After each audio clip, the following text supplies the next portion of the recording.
Hi everyone, welcome to I.B.A.T. Airsoft. What it stands for is International Brotherhood of Airsoft Technicians, and I am your co-founder, Raymond Cole.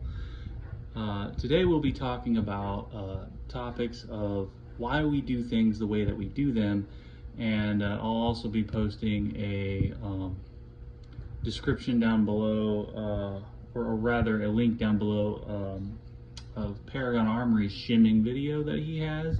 But essentially what we are is we are a organized, quote-unquote, trade union, basically non-official trade union based off of other unions that are out in the workforce. You know, your every day-to-day trade unions that represent quality, organization, and so on and so forth. I'm not going to get into the detail of that. You can Google trade unions yourself and find out more information about that. But this is an unofficial take on it in the version of Airsoft.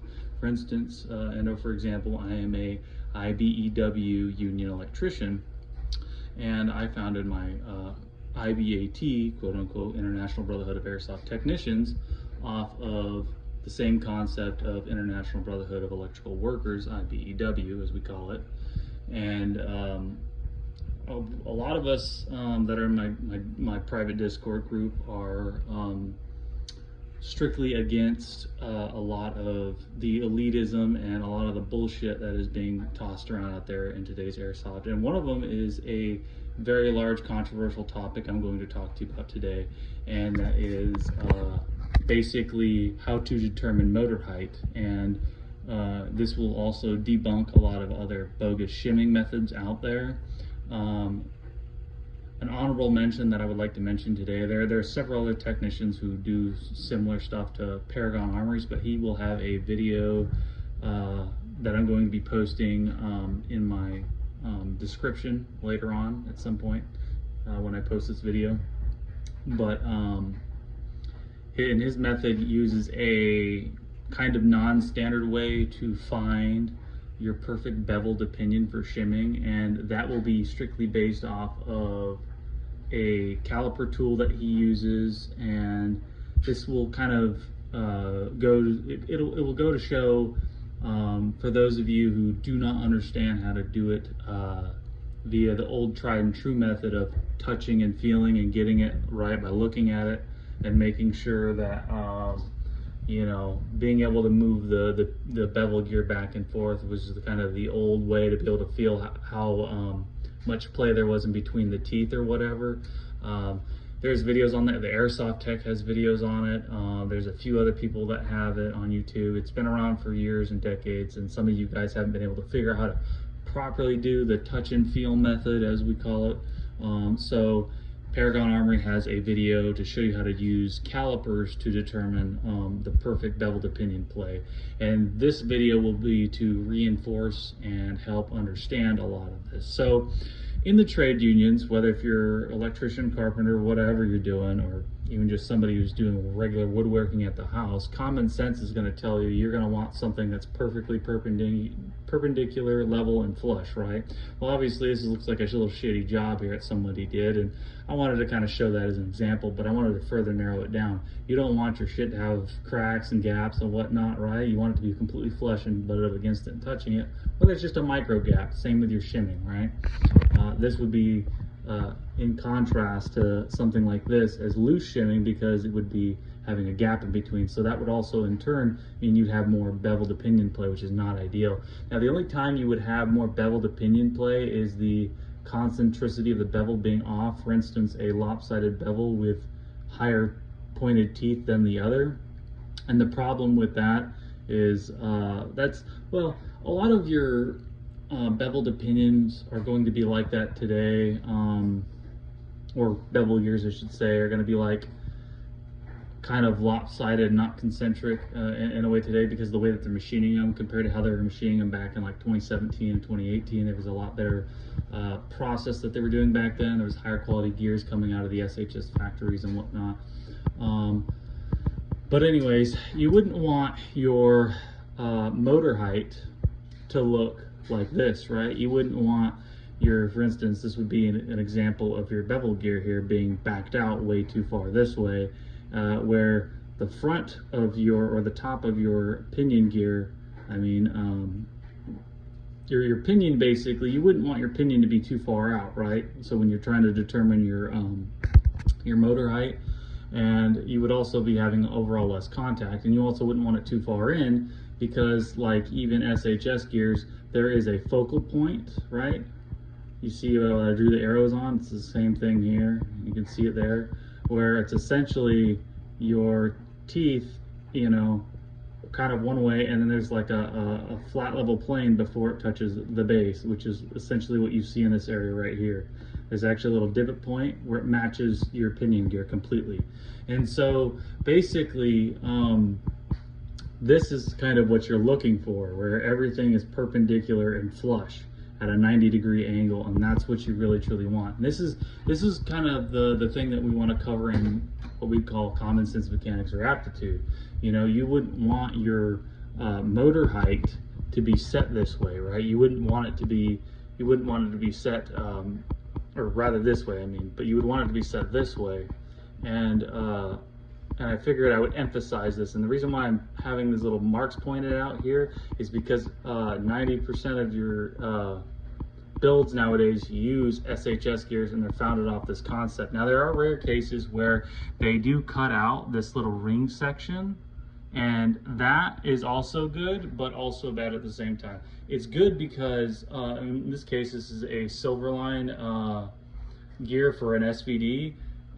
You have more length on these teeth that will allow your pinion gears to drop in and match level and be flush edge to edge on both edges, so you don't have to like struggle to see how far in your pinion gears, where this is a little bit more critical and it's harder to find, but you can usually just use the back of it to get it perfectly perpendicular. But some cases like G&G bevels are kind of garbage, and the teeth are a little bit more shorter than this, and that is where this little ring cutout kind of comes into play, where you don't really want it to be, you know. Another thing to note is don't buy an SHS gear set and then have a pinion that is from an OEM factory, because you'll end up with something like this, where the bevel cut isn't matching with the pinion cut. There are two different degree angles, which ends up with this weird axis that I've drawn here, right? Basically, it's gear tilt is essentially what you could call that, where the meshing isn't perpendicular at all or close to a 90-degree angle. This was supposed to be a little bit straighter, but yeah, it's whatever. You get the picture, where this is more like your level flat plane, and this is level going up and down vertically, horizontal and vertical, right? But this is kind of at an offshoot angle, because the way the pinions and bevels are matching, it's not correct. So you don't just assume.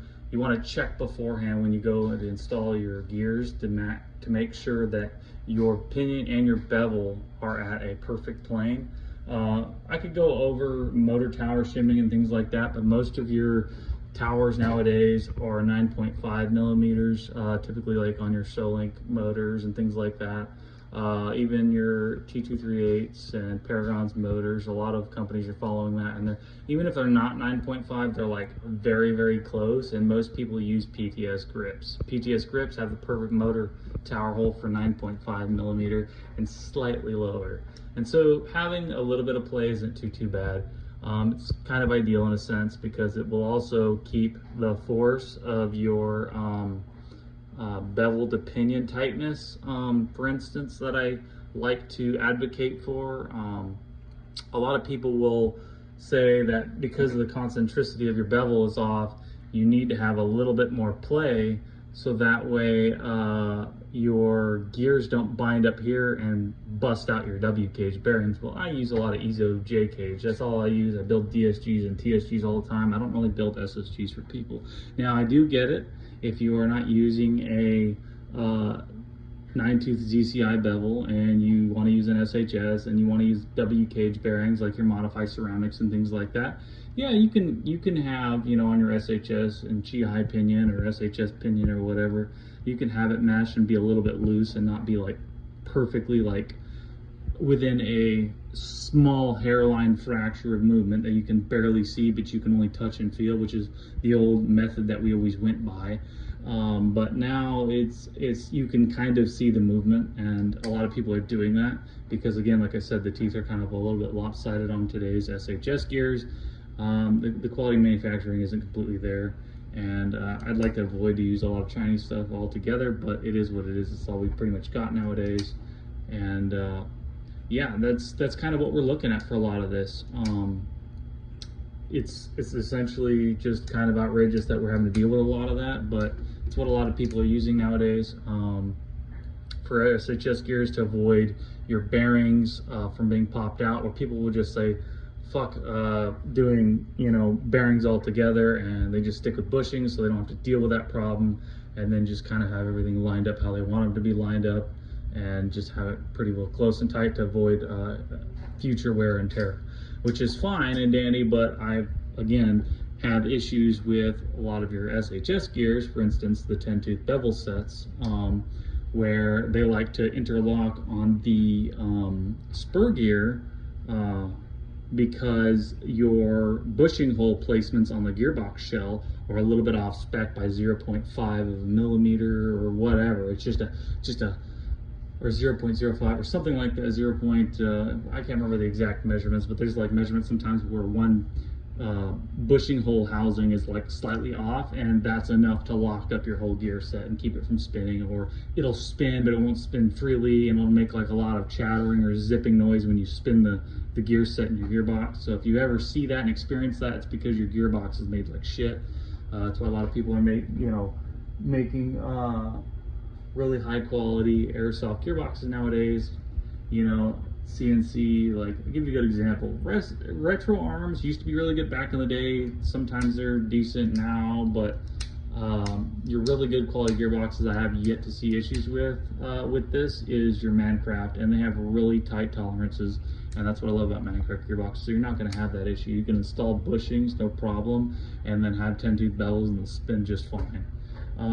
Although I still prefer EZO J-cage bearings just because I'm a bearing kind of guy, and I like J-cage bearings. Everything's a lot smoother, less overall resistance, and whatever else. I personally never had issues, although some people have had issues here and there, and sometimes you get lemons and things like that. But enough rambling on. This is just kind of an introductory video of who we are, what we're about, and we're here to debunk a lot of things that are out here in today's airsoft industry. And I'm going to try and be as professional as I can, even though there's going to be a lot of stuff I'll say that's not as professional, but it's the honest to God truth. You know, a lot of us are just tired of a lot of the elitism that's out there. For example, I'm going to turn off my comment section because there is a lot of people out there that will try and quote unquote rage bait and mislead people. And so I'm not for that. I don't care for a lot of that. We're going to post the good quality content that makes sense, that everyone should be able to have access to and view. And if you have any questions, I'm going to post my business account, my Instagram account for I.B.A.T into the description down below, as well as Paragons video, and you'll be able to hit me up there and ask more questions if you have any other technical stuff you want to ask, whatever. But if you have any questions about Paragon or his shimming video or other people's shimming videos, you can ask him yourself. You can also ask me about, you know, other forms of shimming or other techniques. I'm also going to go over TSGs, DSGs, tappet tuning, a lot of stuff you typically don't see on YouTube that you will see on YouTube now, because I'm going to be posting them, and I'm going to be releasing all these quote unquote secrets that everyone's been holding from everybody else on the industry. So yeah, you guys take care. Thanks for watching. Subscribe, like, share, whatever. Peace.